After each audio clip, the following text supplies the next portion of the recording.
Welcome, ladies and gentlemen, to what is finally the Chaos TV Challenger Series. This is STO, Salade, Tomate, Oignon, if I pronounce that correctly, versus the Lowland Lions. I'm Nature, and I'm joined by Pulse. I'm glad you said that name, Nature, because there's no chance in hell I'm ever going to try and attempt that.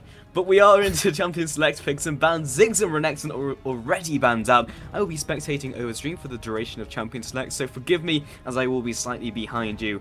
But some of these bans, well, they're pretty common. There's a lot of blanket bans at the moment you can just ban out and be happy with them being off of the table here, Nature. And there's very little to comment on. Shyvana, Dr. Mundo, they're just extremely good tanky bruisers, can be played in the jungle, can be played in the top lane. Same with Renekton. Ziggs is great at countering, pushing. He's just a very strong champion. They're just very standard run-of-the-mill bans. Yeah, nothing really too spectacular here. LowlandLions are banning out the Kassadin. Well, that is a fairly strong champion in the middle lane, but I think that actually is a directed ban towards STO, as Kuja picks up the Elise first for his team. Now, keep in mind here, ladies and gentlemen, LowlandLions are actually running 2 substitutes, as some of their members are studying for exams. Yeah, indeed, and these are pretty much like new lineups for both of these teams. Like Kuja, Shaco Law are players who have been on different teams. So during this EOS Challenger Series, we've actually had a lot of new teams which have kind of formed off the back of other teams reforming because of the new season. So we'll see where everyone falls, but Kuja, Shaco Law are exceptionally good players. Airwax as well, we've seen a little bit as well.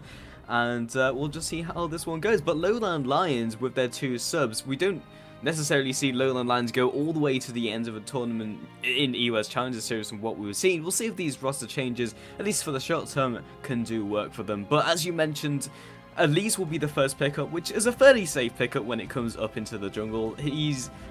She, I should say, is exceptionally good at just controlling the jungle, one versus one-ing most common junglers at the moment, leaving Evelynn open. But Evelynn into Elise, like if Elise reads where Evelyn's going to go, there's no way that Evelynn can 1 versus 1 Elise in the early game. Risky pick right there, as you said, for LowlandLions. You pick the Sivir as well, as right now we do have, of course, the Caitlyn, well, not quite, of course, being picked up for STO, as we do see a lot of Lucians these days as well. But then again, Caitlyn is maybe a little more of a comfort pick than anything else, as Airwax has picked his team up the Gragas, so a fat man in the middle lane. Yeah, I think you hit the nail on the head there, Nature. It's more of a comfort pick than anything. Caitlyn is not considered to be in like the top 3 AD carries at the moment. They're generally more of those mid-game AD carries where Caitlyn kind of dips down. So you're looking at the likes of Lucian, also Sivir as well. But what Caitlyn still brings to the table is incredibly good pushing potential and seeding potential, which the common AD carries at the moment don't do all that much of. They're very good in teamfights, but because of the way the new meta is, teamfights are even more important. They were always important, and I was talking to Stress about this yesterday, but the fact that basically games will revolve around them, because taking an inhibitor or taking that big objective, which usually starts to close out the game, is not as prevalent anymore. So you need to keep going for those teamfights, and Caitlyn only really offers that teamfight potential later on into the game, or very early game when you're in laning phase. So in terms of that, yes, they'll have good pushing potential, but force them into a teamfight, they're going to have a weaker teamfight in the mid game.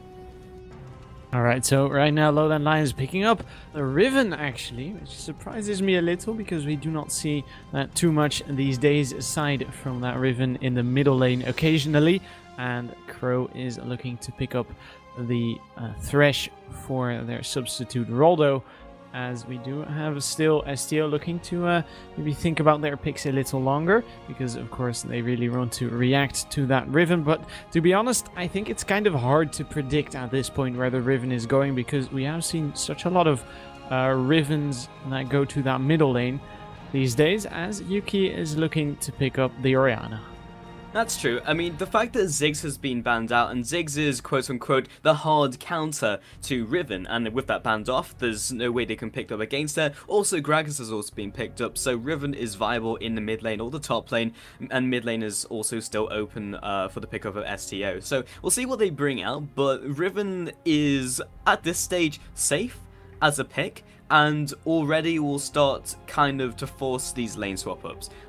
because you cannot just allow Riven to go one-on-one, especially in a lane against someone like Orianna as well. That just won't work out for them. I'm looking at their lineup, and it looks like Orianna will be locked in. Yeah, she's locked in.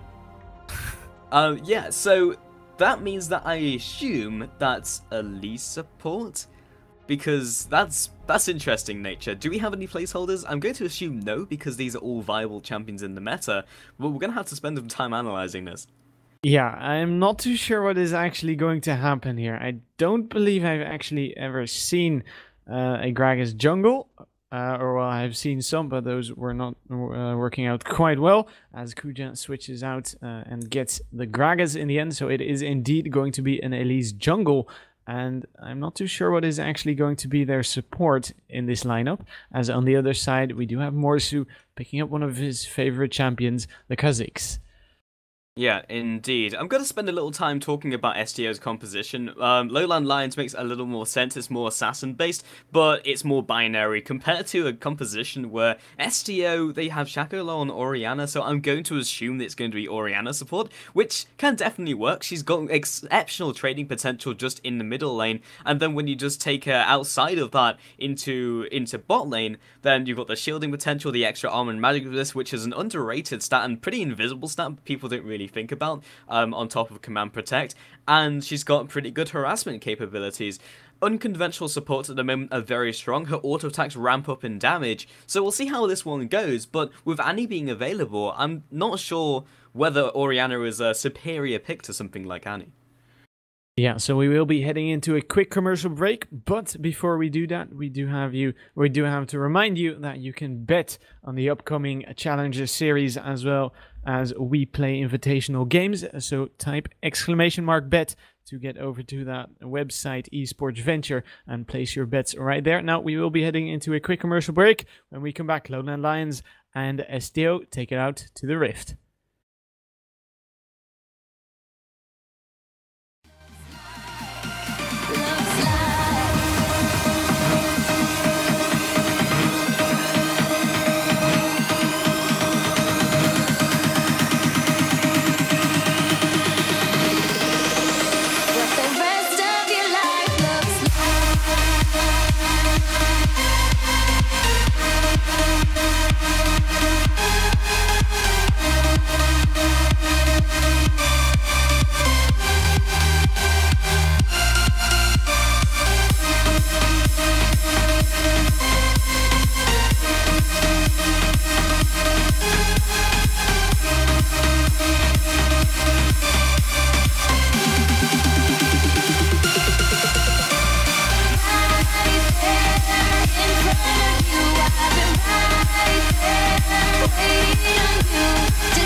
Hello and welcome back, ladies and gentlemen, to EUS Challenger Series number 16 with STO and LowLandLions. I am Pulse and I am joined by Nature. How's it going, man? It is going pretty well. Now, it is going a little bit better than it was 1 hour ago, because 1 hour ago I was a little bored because of the forfeit of the team in question. Now, we do have a Graga's support here confirmed, so this is going to be interesting. Yeah, indeed, and we have everyone just moving around. I believe the ball just scouted the entire team of LowLandLions out. They will all be backing off. So we were having a little bit of discussion about Gragas, and I was looking at him on the wiki. It's like, okay, well, the attack speed debuff is really strong, but in terms of trading against someone like Fresh, picking a melee support is really quite risky. You don't have the ability to poke them down. You've got Caitlyn, yes, but Caitlyn has a good laning phase, but Gragas doesn't necessarily complement that. At level 6, they have good engage, but Caitlyn does not fare well in trade situations. She's not a trading AD carry, such as Lucian, Draven, the rest of those types of AD carries. So, I'm not entirely sure what they're looking for here. I will just have to see how it goes. I can see the potential, but based on picks and based on what we can see from the paper, it looks a little bit dodgy. Yeah, it surely does. Meanwhile, we do have Metalex and Roldo hanging around in that tribush to maybe go for a little cheeky pick right there. Now, it is going to be tough for them to do that. Now we do have Kuja rather, and Yuki heading over there. This might be dodgy. Good boomerang blade gets a little bit of damage down. Well, exhaust immediately lands on Metalex. Roldo gets a good death sentence off on towards Kuja, and that is a fairly even trade, but I feel like STO came out ahead on that one. Yeah, like STO came out ahead in a very odd trade. Like Kuja's on Gragas actually thrives in situations where they will just be trading blows, and it was a little odd to me that LowLandLions just allowed them to get into that situation, because what makes Gragas support strong, from what we've not seen at all, is that in a 2 versus 2 where everyone's just hitting each other, he will come out ahead because he has a natural steroid. He also has the attack speed buff. Or debuff rather, so in laning phase they will be poked down, but that slight early advantage will be a bit of a cushion to allow Gragas to do his job. Alright, so Kuja getting flayed back here, taking a little bit of poke once again, but no real lethal stuff happening just yet. And in the middle lane it is actually going to be that Riven versus the Orianna. Now, I'm not too sure whether Orianna can actually fight this one, because well, she might be better against Riven than the Gragas, but then again, I feel like the Riven is just going to outdamage her in the end. Yeah, Riven can very easily close on Orianna, and Orianna will find it very difficult to get to the backline minions, as we can see right now. Oax is coming into support, and we'll be looking for this gank as well. Yeah, and Volatile Spider comes out. He has the red buff proc. Here comes Shaco, forced to flash to the kill, but he will not be able to pick that up in the end. Shaco takes a turret shot to the face. You want that bottom lane, we do have a gank coming out of Crow. Crow takes a whole lot of damage. Turret shot will connect, and he is sitting on a 30 health right now, so he barely survives. But he did pull off quite a successful gank, and Kuja and Yuki are quite low right now. Yeah, both of the junglers dropping incredibly low. Morsu actually going ham on the top lane. Yeah, he is forcing the leap strike out of Gob, and Gob will be getting out of there successfully. Now Morsu is getting a little bit of free farm, so he is going to be happy with that. Yeah, indeed. So lots of action, but no first blood just yet. And that kind of just shows exactly how the junglers want to be playing this game. And I feel like Elise is doing the right thing and going for these ganks, but counter-ganking and reading your opponent will definitely pay dividends as he comes behind Morsu. Nowhere really to run.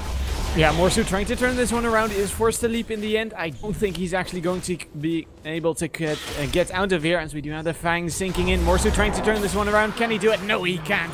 Arax picks up the kill, and that is first blood going over to STO. Trying to turn it around with the minion aggro, but wasn't quite enough. Everyone actually coming in from behind. Level 3 versus 2 level 4s. I think you need to reconsider what you're doing here. Unless they split up, this could be good for Evelyn. And Jax is going to carry on pushing, but even level 5 and this HP, Jax will 1 versus 1 anyone.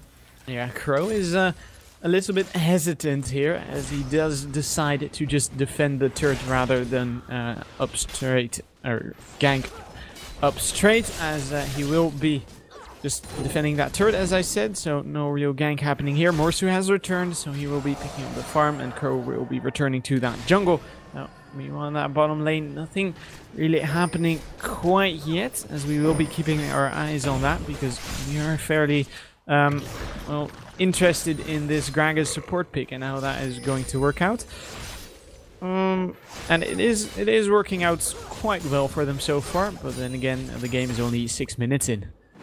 Yeah, so generally you'll pick a support for like 2 reasons: lane dominance, or you'll pick someone like Karma, who is not so good in lane, but has huge utility when it comes into the mid and late game. Gragas does suit the team composition in terms of disruption and kind of just disrupting those assassins, so as long as he can escape the laning phase and do decently well and allow Caitlyn to farm it on out, which she's being out-farmed at the moment, but it's more about that Gragas pick doing well. Iron Heat gets locked up and taken down in the mid lane before we could really do any of the play-by-play, but Crow actually going to find himself Airwax. Yeah, but Airwax is doing a whole lot of damage, but he might be in trouble himself. We do have the command protect coming down. Shockwave with his whiffs. We do have a whole lot of damage coming down on Crow. Cocoon doesn't quite connect, and Airwax will be turning this one around. He is on a killing spree, and that is 3-0 for the STO. Meanwhile, on the bottom lane, Roldo picking up a kill. Oh, great death sentence coming in on towards Yuki. Yuki turning this one around. He will be picking up Metal X, but Roldo is going for the double kill. That is a double kill on the Thresh and 1 kill on Caitlyn. Yeah. Yeah, and STO coming slightly ahead, but more so. Auto drop slow, auto attack, leap strike, picks up another kill, and that'll be 5-2 all over the board here, Nature. And already, STO are looking really strong. And if we look at the kind of big picture, the team of LowLandLions, they need to get ahead. They're basically running 2 assassins. Riven can be classed as one, and looking at like Morsu as well, if they don't get ahead, then they do not have a snowball's chance in hell in winning these team fights, because they're against so much disruption in the form of Gragas, also looking at Jax and Lee's, and indeed the Shockwave. A pretty tanky lineup as well, and they will not be able to get those resets and instantly pop someone to keep going through a team fight. They can chase people down, they can disengage, but unless they're significantly ahead and are able to 100-0 a target before jumping on another, they'll hit serious problems when it comes into team fights. And talking about serious problems, Morsu is having some in that top lane, as Gomb is seriously out-damaging him at this point, because as you said, you really cannot trade with a Jax, because he really has such a strong duelist. Morsu will be face-stacking that push, as he will be getting stunned up by the counter-strike. He's desperately trying to get out of there, but he is not going to be able to. And Gob finishing him off without real trouble. Now Roldo might be in trouble, as we do have Airwax and Kuja closing in on him quite quickly. Command Shockwave is available. Roldo flashes in the end. Airwax doesn't let him escape here. And that is yet another kill going over to STO. And they just can't afford to allow all these kills to keep going into the hands of STO, because we've already mentioned how weak their team fight is if they don't get rolling. Their only 2 kills are on their support player, which great, he's hit that small spike in gold, which has allowed him to already pick up the Sightstone, which is good for the long term, but his rest of the team is really starting to flounder, and they just can't afford to let that happen. They do have good split pushing potential, I will definitely say that for their team. Sivir, especially Kha'Zix and Riven, can all split push, they can all build something like a Tiamat, apart from Sivir, who just needs to build like a normal AD carry and can split push like a king. But even then, it's very easy to counter that when you have duelists like Elise, like Jax to counter it. So no matter how the flow of this game goes, it seems like STO always have an answer. You want that middle lane gank coming in, but so is in the bottom lane. Here comes Crow, gets the good Agnes Embrace off, but it's not quite quite enough. We do have a great death sentence coming in there. That will be, well, delaying, and they do get out in the end. That is STO. No kills happening just yet. Meanwhile, on that top lane, we do have the Void Assault coming out. Morsu, can he turn this one around? Gob in real trouble. Leaf comes out, and Morsu picks up the kill on Gob. Yeah, that was really unexpected. Considering a Jax is 2-0 on your lane opponent, he was so confident he picked up the Sheen. There was no need for him to go for Phage. I just saw Kuja use the ultimate for wave clear, but like he was so confident that he would one-on-one Kha'Zix and actually got outplayed. That's really good. Like the fact that he was behind and managed to pick up the kill, they really need that, but they need to keep up the pace, because as soon as they start falling behind, they're going to find it incredibly hard to catch up again. Now, meanwhile, in that middle lane, I'm Heat is at 17 CS behind, which is not a whole lot, but it is, well, 7 more than it was a couple of minutes ago. So that means ShacoLow is trying to extend his CS lead that he has, and I'm Heat is having a little bit of problem dealing with the Orianna, which I did not expect to be happening, to be honest, as we do have a little bit of a lull in the game. But we might have ShacoLow in trouble here, as we do have a Crow coming around the side. Is he going to go in here as Shockwave is available? ShacoLow gets stunned up. We do have that blade of I'm Heat coming out. ShacoLow is forced to flash in the end. Here's RO8, gets a great Shockwave off. I'm Heat forced to dodge out of there. Crow now desperately trying to get out as well, being forced to flash in the end. And that is no kills happening, but 2 flashes burn. And that's why, yeah, Evelyn is finding it very difficult to do anything in this game because RO8 just needs to wander and just kind of saunter towards an engagement, and as soon as she arrives, Evelyn cannot trade against her. And because she wasn't able to get these big ganks off in the early game, because one, they just didn't work out, and Elise elsewhere was also picking up kills, then she's just hit the problem where in the mid game, she's actually pretty weak. She suffers from the same sort of problem as Caitlyn, except she's not an AD carry and finds it even harder to come back into the late game, because she's kind of got this parabolic power curve thing going on, where she's great in the early game because she can bypass those wards, late game again because she actually ramps up rapidly in damage, but they're really starting to lack tankiness as well. They do not have a way of keeping themselves alive. Bot lane gank. Yeah, Box came out. Is that going to be enough to save Metalix? It surely isn't looking like it. Activates his spell sheet, is forced to flash in, and here comes Crow. Gets a good Agnes Embrace off, but it surely isn't going to be enough to turn this one around. I mean, has joined the party as well. Is looking to close in on ShacoLow here. ShacoLow desperately trying to get up. I'm Heat burns his flash, gets stunned up by the cocoon. And that surely isn't the end of that. But once again, LowLandLions not coming out ahead. Yeah, and you can just see LowLandLions' problem with the fact that they have 2 subs on their team. You can see that their rotations are not quite as crisp as STOs. Like, they're making big picture plays, everyone's moving in the right place, they all arrive at the right time because someone's making calls. But LowLandLions are very scattered in this game and are unable to really react well to everything that STO is doing. So we'll have to see what happens in the next couple of minutes. I feel like when it comes into these objectives, they're going to need to start fighting them. They can't continue to concede these objectives, but the fact they've had a pretty weak laning phase when they honestly shouldn't have because of their picks, they will find it very difficult to go for the right type of fights. Alright, so right now 3 kills sitting on LowLandLions' board. That is 66% owned by Roldo, the support, which is not ideal, but then again it can happen in this new season 4 patch. And I'm Heat once again pushing out that middle lane. ShacoLow is then just going to clear those out. We do have that dragon being picked up already a couple of minutes ago by that STO team, and they are looking to push this bottom tower. Roldo and MetalX rather are going there rather quick, and it seems like they will be able to defend it. Yeah, they'll be able to defend it, but they won't be able to do much more than that. And if any lane is going to kill the other lane, it should probably be the bot one. Because the duo lane of Fresh and MetalX should be able to outtrade the Gragas and Caitlyn, at least pre-6, even past 6. Caitlyn does not trade off well against most AD carries. Morsu's going to find himself caught though in the top river.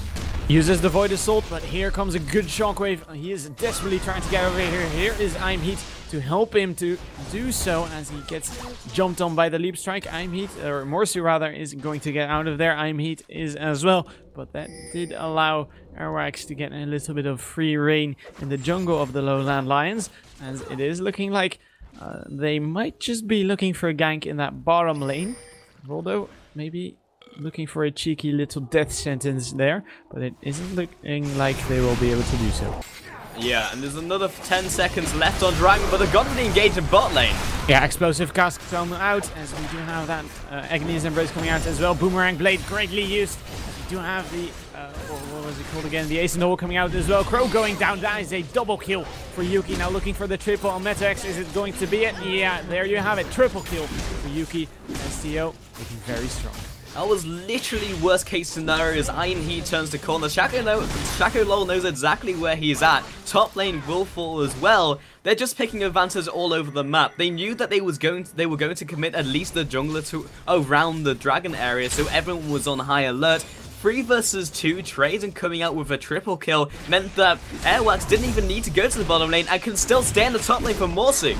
Stun comes out, Morsu being forced to flash. Is it going to be enough? It surely isn't looking like it as Airwax picks up the kill. No real problem for him. He is on a rampage right now. And they are looking to take down this tier 2 top turret. But here comes Crow and here comes Heat. Will he get the stun off? Yes, he will. Gob being forced to flash himself. He goes down to Heat. That is the 4th kill for LowLandLions. Surely isn't going to be enough to get them back in this game, but it's something. Yeah, it was kind of a drop in the ocean at this stage with 3 towers down. Airwax going to find him Heat as well. Even the jungler is able to completely decimate him. Yeah, Heat taking a whole lot of damage. He's being chased down by the spider. And of course, Orianna, he is not going to be able to get out of there as he was looking to flash over that wall, or maybe use his broken wings to get over that wall, as he did almost manage to do so, not quite in the end. Good death sentence coming down on Airwax here, being flayed back. Here's Crow, maybe looking to get a little bit more damage down on him, but he does get out, and Crow not being able to pick up the kill yet again.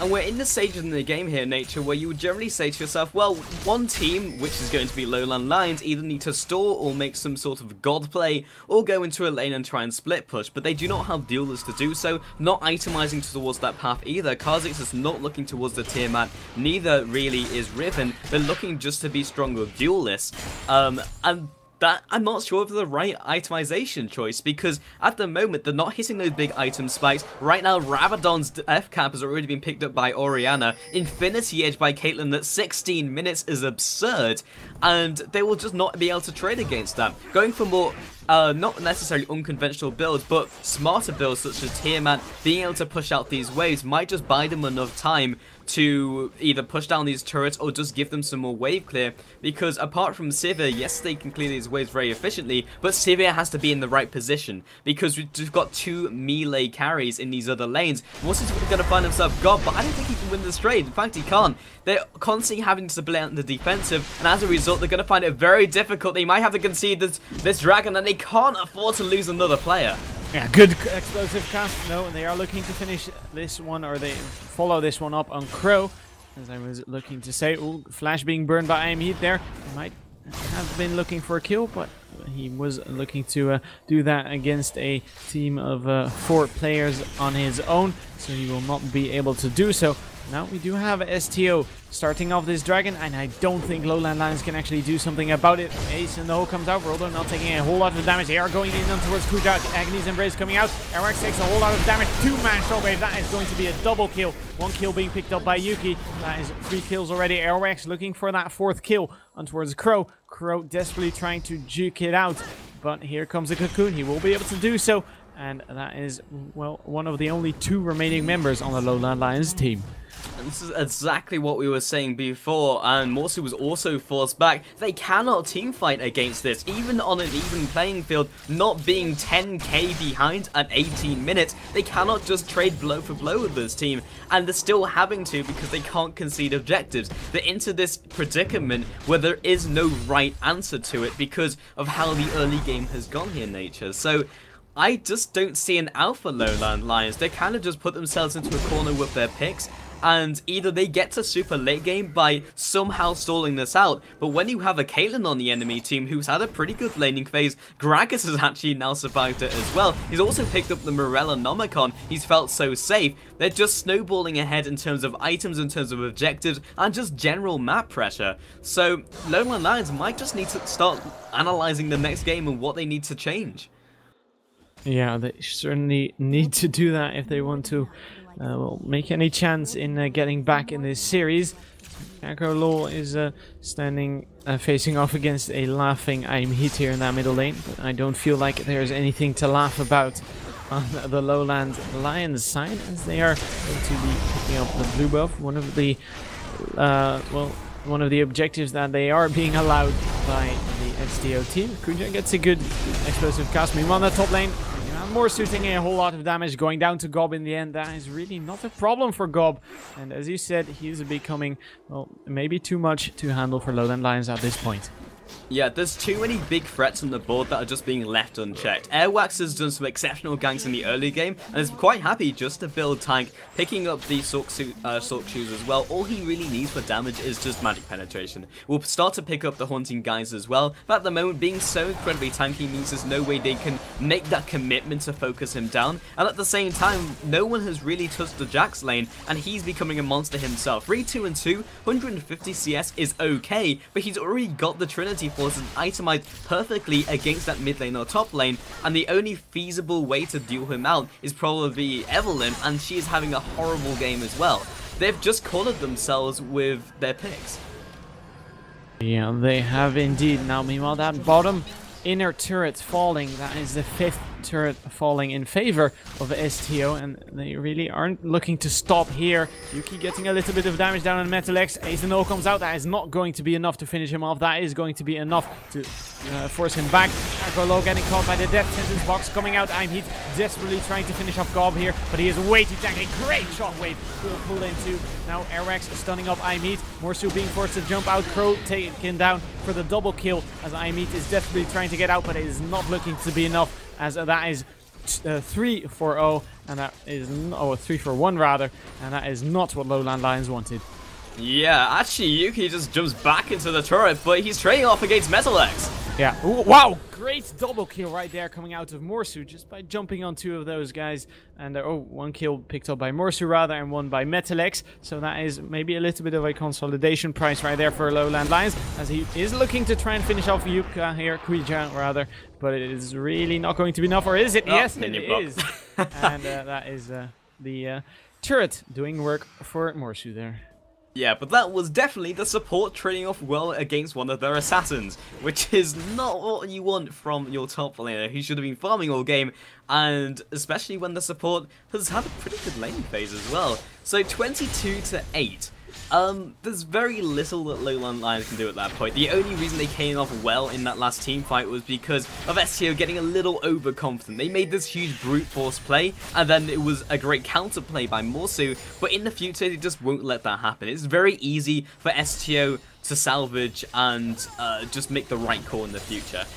But had that gone perfectly well and that being a 5-0 ace, then the game probably would have been over there and then. Just the fact that LowLandLions were able to mop up shows that they're still in this game, if very, very tentatively. Yeah, I'm not too sure whether they would come out reasonable in the end when a 5 versus 5 would break out. But then again, we are just going to have to see. Maybe we will see some 6 plays here coming in on towards Gob.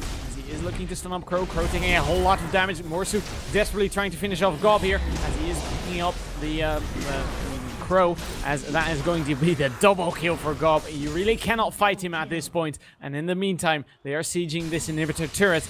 Roldo desperately trying to defend this one. Metalex gets caught. Shockwave comes in. He gets demolished. As we do have Imit desperately trying to defend his teammates, being forced to flash in the end. Good death sentence comes out, but it's really not going to be enough. We do have him being finished off as well. The only remaining member on the LowLandLions team here, Roldo, is taking an ace in the hole to the face, and he is going to survive that. And we have actually the surrender vote coming out. Yeah, not really that surprising. LowLandLions really just need to reconsider what they do in not only champion select, but with their early game. Like, from picks alone, they should have a decent lane.